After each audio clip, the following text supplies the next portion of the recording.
Welcome to Read and Roasted, where we spill the tea on the hottest books, and occasionally set them on fire. Today's victim, Verity by Colleen Hoover. Yes, the psychological thriller / romance / weirdly uncomfortable train wreck that no one can stop talking about. And guess what? It's being made into a movie starring Anne Hathaway as Verity, which is honestly the only thing holding this chaos together. Let's break it down: murder, manipulation, questionable life choices, and the kind of plot twists that make you want to call a therapist. Buckle up, it's about to get messy.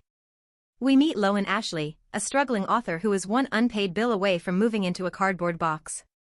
But life throws her a bone, if by bone, we mean a sketchy job offer. Jeremy Crawford, a brooding hot widower, hires Lowen to finish the best-selling series written by his wife, Verity, who is bedridden after a mysterious accident. Let's pause here. Jeremy, my dude. You couldn't find a ghostwriter on Fiverr? You really thought the best option was dragging a random, broke writer into your haunted mansion of red flags? Lowen moves into Jeremy's house, which is basically a horror movie set. Creepy vibes? Check. Silent, eerie wife upstairs? Check. And the piece de resistance, Verity's autobiography. Lowen stumbles upon this manuscript, and oh boy, it's not just a diary, it's a nuclear bomb. Turns out, Verity is not the sweet, loving wife everyone thought she was. She's manipulative, borderline psychotic, and obsessed with Jeremy to an unhealthy degree. Oh, and she may have been involved in the deaths of her twin daughters. No biggie. Roast number 1, Lowen, why are you even reading this manuscript? You're supposed to finish her books, not binge her villain origin story. Roast number 2, Verity's autobiography is like that one toxic friend who overshares on Instagram and then says, "But don't judge me." Girl, we're judging. As Lowen reads more, she starts falling for Jeremy because apparently, potential wife killer is her type. Meanwhile, Jeremy acts like a grieving hero, but let's not forget, he moved Lowen into his house faster than a college kid inviting friends to a frat party. And Verity?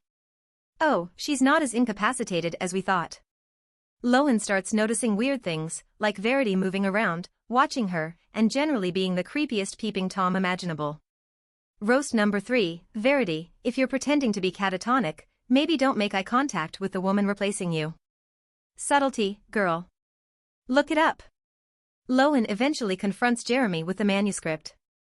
He does what any loving husband would do, he loses his mind and starts plotting revenge. Together, they decide Verity must be lying in her autobiography. Naturally, the solution is to murder her. Because divorce isn't dramatic enough, I guess? Roast number 4, Jeremy and Lowen are the dream team, if the dream is a nightmare. Their solution to everything is just escalating crimes. They smother Verity with a pillow, believing they've finally rid the world of her manipulative ways. But wait. In classic Colleen Hoover fashion, there's one last twist. Lowen finds a letter where Verity claims the manuscript was fiction. Yep, she wrote it as a writing exercise. She wasn't a villain, she was just an overachieving writer who made the world's worst creative decision. Roast number 5, Verity, what kind of writer decides to fabricate a diary confessing to child murder? Even George R.R. Martin thinks that's too dark. Roast number 6, Lowen and Jeremy, congratulations. You murdered an innocent woman based on vibes and bad writing. We love morally bankrupt protagonists. Let's recap the dumpster fire. Lowen, you had one job. Write the books, not commit first-degree murder. Jeremy, your taste in women is questionable at best. Your trauma isn't an excuse to turn every house guest into an accomplice.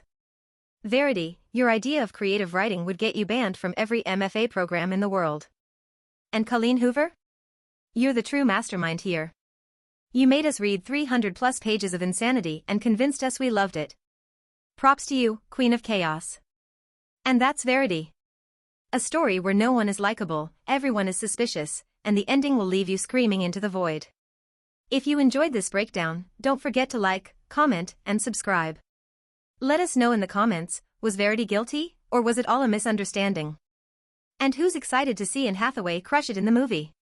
See you next time on Read and Roasted.